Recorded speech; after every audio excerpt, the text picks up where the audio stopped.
Hello and welcome to Eye on Port, the program that brings Ghana's shipping and maritime industry closer to you. Eye on Port is proudly brought to you by the Ghana Revenue Authority, Goil PLC Serene Insurance, Ghana Link, the Meridian Port Services, and Phoenix Insurance. It is powered by the Ghana Ports and Harbours Authority, and our media partner is the Business and Financial Times.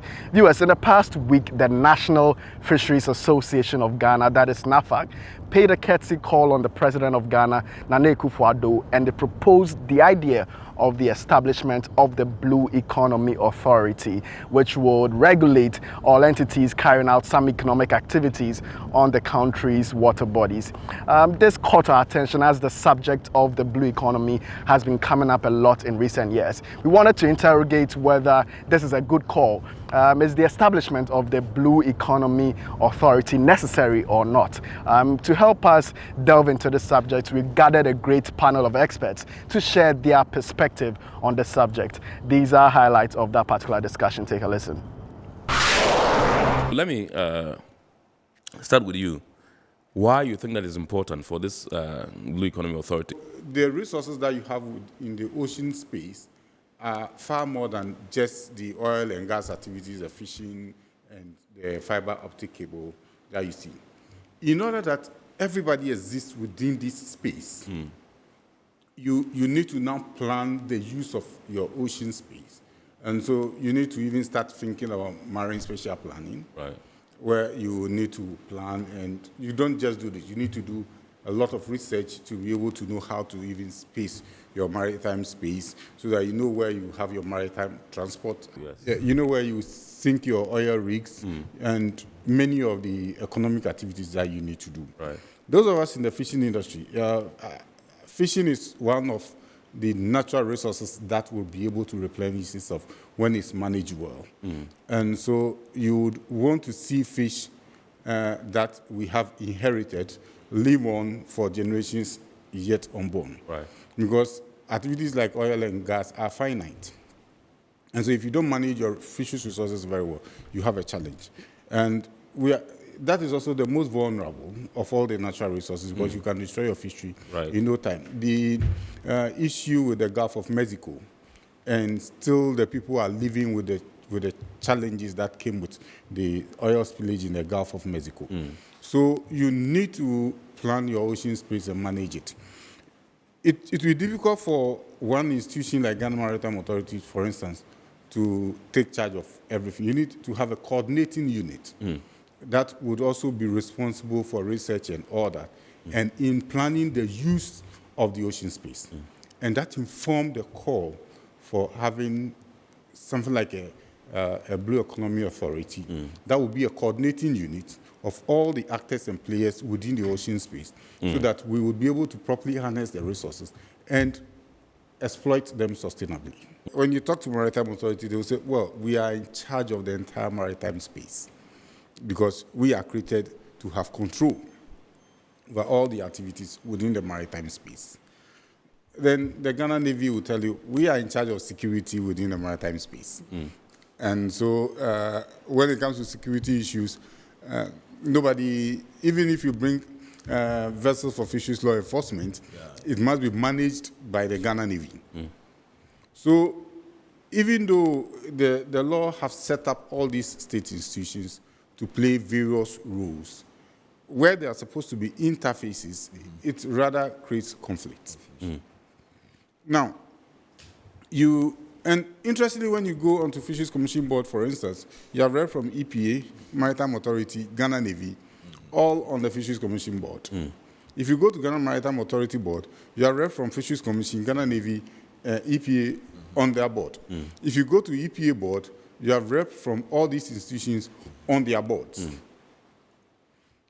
Yet we are unable to get to work together because the mandates are different.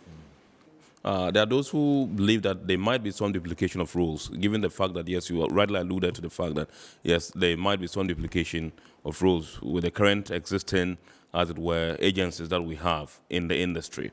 I want to find out from you, whether you think that this is something that actually will happen, or you think that we should strengthen the existing agencies and get them to do better, rather than entirely proposing a new authority altogether? Yeah. So, in my view, I don't think we need to expand the existing establishments. They should concentrate these three entities: Shippers Authority, Maritime, and then GPHA. There were others also. Right. They should operate within their mandate. But the blue economy has to do more, has to go beyond these barriers and pick up the gaps. For instance, like we were saying, the coastal developments, my seniors just mentioned, how do you develop restaurants along the coast without taking care of some environmental consequences that will affect the ocean ecosystem? So the blue economy, the technocrats, academia, the research that will go into that establishment will take care of this nitty-gritty, which otherwise other establishments might not have maybe the financial muscle or the technical know-how to cover. So that the blue economy takes care of that. When we do that, then we can really be exploring what over the years we have not thought of. Right. And the earlier we do that, the more we delay, we set the law of diminishing returns for Ghana. Right. The best example of blue economy can be found in the Scandinavian countries, Norway, Denmark, Sweden, Finland. Yeah. They have the finest oceans. We can learn from them. Right. So that these huge water resources that we have, we can exploit and generate employment. Industry, in terms of tourism, is a great tourism material for the country. Right. The Odo River is there. It can be developed like the Thames in London. And then both do cruising. Anytime the diaspora festival come around, Yes. you will see a lot if you interact with our friends from the Americas and Europe. Yeah. You will see that they have the money there to put around. But we have not developed sufficient tourism attractions. Right. And the water resources are there to help us do that. In some countries, they construct artificial rivers just to make sure that they diversify entertainment and those kind of things. Here we have all of them abound. And then we sit aloof. So I think that the blue economy can cure this potential gap. Let me come to Mr. Kwabena Ofusu-Appiah and find out from you. I told you I was going to ask you, what do you think it's not important or proper for us to fix the challenges we have with the existing agencies in the sector or in the industry before we think of, coming up with a blue economy authority, if it is to come into fruition? The World Trade Organization, through the trade facilitation arrangement, realized that there was a gap that had to be filled. And that gap was the fact that the governance structure had to be set up. Okay, because you have created entities, you have given them legal mandates that are crisscrossing. We have not done any effective auditing of the legal mandates. So they all have their laws, they all have their legislation instruments backing them up. Okay, so how did UN and, for that matter, WTO intervene? It intervened by saying that, look, if you want to set up this kind of environment, you must have a governance structure. And the governance structure was actually laid. Some folks have followed it, and it's given them wonderful outcome, returns. Rwanda can be cited. The Singaporeans have done the same thing. You see, the concept of the governance structure places authority at the very high level, the highest level. Right. Okay, so that even if you have a very strong legal mandate which enjoins you to do ABC, which will want you to hold on to your turf, can you imagine a situation where, and if you look at the structure, it's a structure that has the top level policy steering group. Yeah. It is actually a UN arrangement. You have the policy steering group, Then you have the Trade Facilitation Secretariat, because all of this too is about trade facilitation. Right. Okay, whilst we look at the money that it brings to the state. Then you have the high-level management and strategy group. Okay. Then you have the various working groups. So at the top of this situation is a policy steering group. Okay. Where, I think that's showing on the screen now. where in so many instances you have either the president, the prime minister, or in somewhere in 2016 we used to have the chief of staff, Right. who was here. You know, the idea is that once you launch out, people are going to hold on to their turfs. Right. But if there is a structure that allows people to come back to ventilate difficulties that they are having on the ground, you could see that immediately orders will be issued. Absolutely. Even though you have your laws and all of that. I mean, can you imagine where you have the management and strategy group, which is made up of ministers? Yes. Okay, so that if the transport minister is there, the fisheries minister is there, the agric minister is there, Trade minister. and there must be a movement. The laws that we have at the agency level is making the movement difficult. At this stage, when the case is made, you can see how movement can be facilitated if we have the structure in place. Okay, but if we don't do it, you see, in our part of the world, Ghana, I think we are in the League of Nations that have laws, the highest laws per capita than any other nation. Because we believe that for every situation, we must throw laws at it. But I think, you see, the paradigm that in which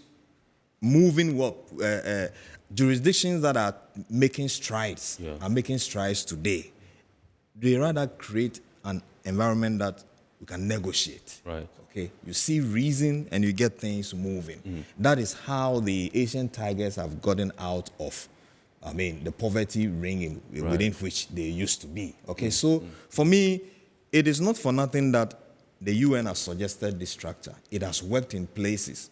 If we really are serious about how we want to move this nation forward, particularly within our blue growth sector, what we are calling the blue economy sector, we need to just follow these things. It has been done elsewhere, and it can be done here. Otherwise, I see the difficulty I foresee is that if we just say, oh, let's enact a law, an act, Blue Economy Act, trust you me, the turf wars that we are seeing today will escalate.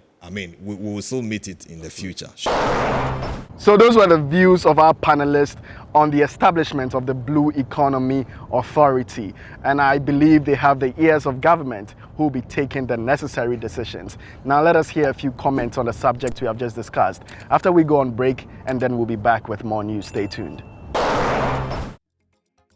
My name is Francis. I agree with the call for the Blue Economy Authority, which will have the mandate to maximize the potential of the blue economy with the various sectors in mind. They should play the overarching role of coordinating the activities of the existing agencies and entities. In this case, all decisions will be taken with the entire ocean's interest in focus. This one comes from Alasan Karkara, who was watching from YouTube. He said, the blue economy possesses a huge potential for growth and sustainable development. Thus, establishing an authority is a good step in the right direction. My name is Kofi Blay. Aren't there way too many authorities already in the country and sector? I don't think we need an authority, but we can have a blue economy ministry that whips everyone in line. It will cost less and it will have more impact. I don't know if your resource persons agree. He's raised the notch, Yes. Blue Economy Ministry, Yes. Yes. That makes interesting hearing. Every now and again, Goil makes good things happen. This time, Goil has introduced Super XP Ron 95, a higher grade fuel loaded with additives and yet sold at the same price as normal fuel. Goil Super XP Ron 95 enhances engine performance like never before. It maintains the engine by keeping it clean from carbon deposits. Goil Super XP Ron 95 is designed to burn slowly and thus improves fuel economy, making you save money after several kilometers. Goil Super XP Run 95 gives you a smooth driving experience that is less vibrations. Fill up with Goil Super XP Run 95. Now there's no need to pay more for any higher grade fuel. Goil has that sorted. Goil, good energy. Electricity, then pay your taxes. Our taxes, our future. Because you see, without our taxes, we wouldn't have good roads, good schools, better hospitals, streetlights, and other very important social amenities. When we pay our taxes, we give our children free and quality education. Talga, my money too small. Why should I pay my tax? Look, small. Salifo, it doesn't matter how small or big your business or income is. You still have to pay your taxes. The little taxes from each and every one of us, when put together, could give your community clean water or that deprived school with tables and chairs. Please pay your taxes. It is your responsibility. It is your civic duty. It is the law. Impressive factory. If only I had listened to you, I wouldn't have been in this mess. That devastating fire virtually wiped out the whole factory and my warehouse. Remember my misfortunes last year? Serene Insurance Asset All Risk Fire policy that I took were there to pay for my damaged stocks in the warehouse, and my machines that were affected by the floods have been replaced. My accident vehicle is back on the road thanks to Serene Insurance motor policy. Currently, my goods are on the high seas, covered with their marine cargo insurance policy. I was just telling Ajima about Serene Insurance. Oh, Ajima, tell him more. As a road contractor, I make sure I do my contractors all risk insurance for the projects and then workers' compensation for all the workers on site. With Serene Insurance, they will make sure they will cover your unknown tomorrow today. Serene Insurance, a new face of insurance. Call us now.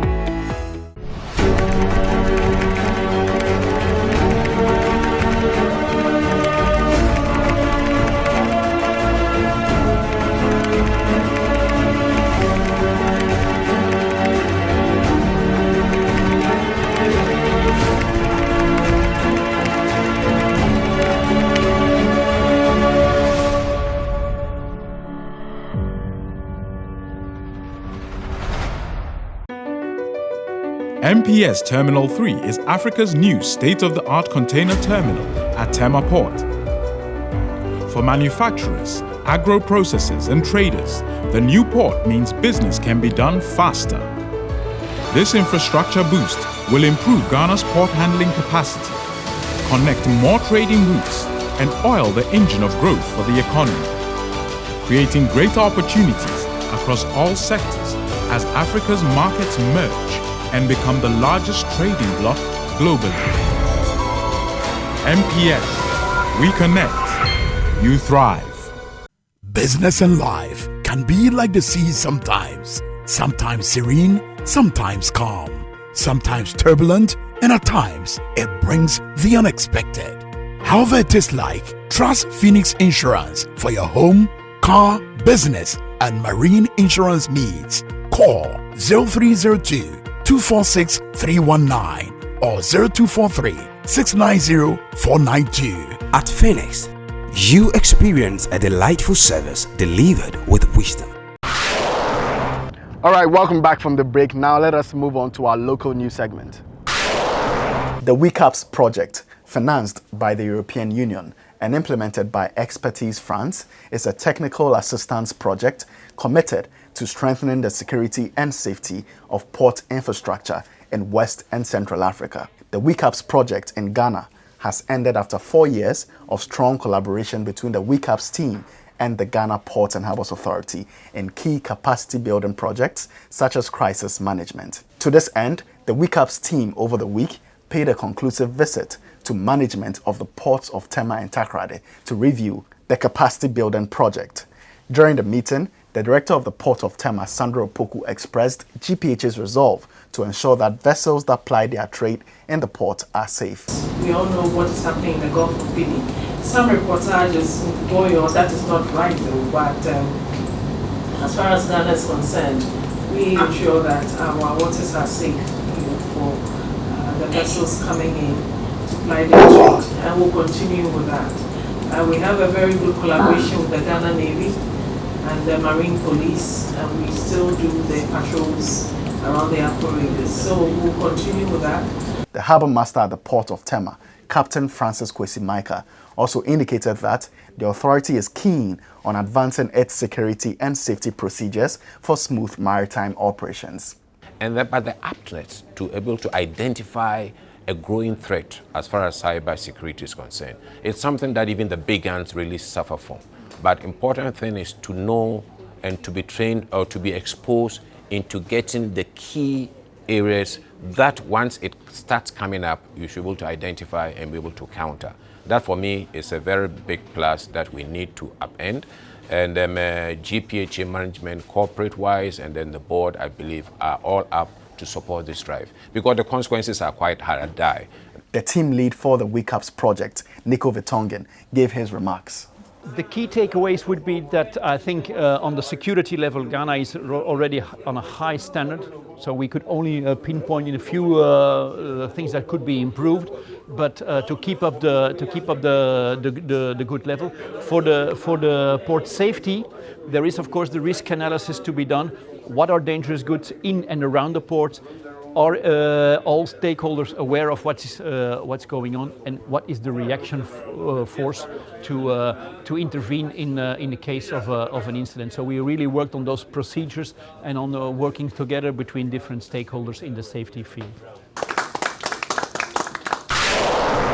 Over the past week, the Goil family paid their last respect to Reverend Alex Josiah Aziu, the Chief Operating Officer of Goil PLC, whose painful demise occurred on the 13th of March 2023. Past and present chief executives, board members, management, staff and stakeholders of Goil on Thursday, April 20, joined family and friends for the final funeral rites of Alex Aziu in a solemn ceremony at the forecourt of the State House in Accra. If today Goil PLC is thriving, one person whose name will be written in gold is Reverend Alex Aziu. He was humble, knowledgeable, a workaholic who gave his all to Goil. We moved Goil from a distant number 3 to number 1 oil marketing company within the same period, winning all kinds of accolades and awards. Yes, it was teamwork involving many astute professionals sourced internally to change the face of Goil. But Alex was at the heart of it all. Until his demise, Alex Aziu was the first and only Chief Operating Officer of Goil PLC. Other roles served during his 31 years of service to Goil include a Senior Sales Engineer, Head of Technical and Special Products, Lubricants and LPG Marketing Manager, among others. It was during his tenure as the Fuels Marketing Manager that the company underwent a successful rebranding campaign. He was an integral part of that period, which witnessed a phenomenal growth in fuel sales and volumes. A mechanical engineer by profession, Alex Aziu is adored for his hard work, commitment to the Goil brand, versatility and humility. So the board, management, the staff, stakeholders of Goil want to use this unique opportunity to thank God as the first oil marketing company and express our deepest gratitude to God. Let us now move on to pick a few international shipping and maritime related news. The Long Beach City Council has passed the Ship It Zero resolution, which calls on top maritime importers to adopt emissions-reducing technologies and make port calls to the San Pedro Port Complex on zero-carbon ships by 2030. This resolution brings together the city councils governing the U.S. largest ports, Los Angeles and Long Beach, in an effort to reduce pollution in the surrounding communities. According to Daniel Hedari, the Climate Campaign Manager for Advocacy, Pacific Environment, fossil-fueled shipping contaminates the community and has contributed up to 8 years shorter life expectancy. As home to the largest ports in the nation, Los Angeles County receives 40% of all containerized cargo imports to the United States coming through the ports of Los Angeles and Long Beach, making the surrounding communities particularly vulnerable to deadly pollutants. On Tuesday, April 20, a team hired by Okaloosa County in the U.S. sank a vessel off the coast of Destin Fort Walton Beach, Florida. The reefed vessel will provide artificial habitat for fish and marine life on the bottom, creating ecosystem benefits and new attractions for anglers and divers. The Okaloosa County Coastal Resource Team with Destin Fort Walton Beach Tourism sank the 100-foot vessel RMS Cyclops at a position about 4 nautical miles to the southeast of Destin East Pass, sending her below in about 70 feet of water. According to the county, this was the first reefing in the area in 20 years. Local officials plan further sinkings in the future, subject to appropriate state and federal permitting approvals. Florida has an active artificial reef program and encourages localities to sink decommissioned vessels in appropriate sites for the creation of marine habitat. The state provides financial and technical assistance to local partners to support reefing projects and has spent more than $25 million on these initiatives to date. The Florida Division of Marine Fisheries maintains a catalog of no fewer than 4,000 artificial reef sites, including the carrier USS Oriskany, the largest intentionally reefed vessel in the world.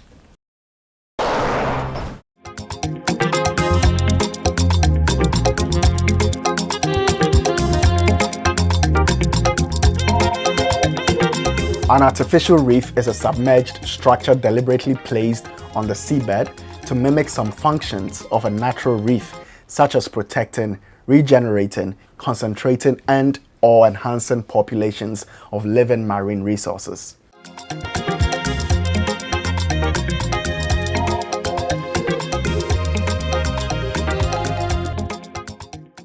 Let us now take a look at the schedule of vessels that have berthed in the port, those at anchorage and those expected in the coming weeks, plus the Bank of Ghana exchange rate, which you may need to know to clear your cargo with.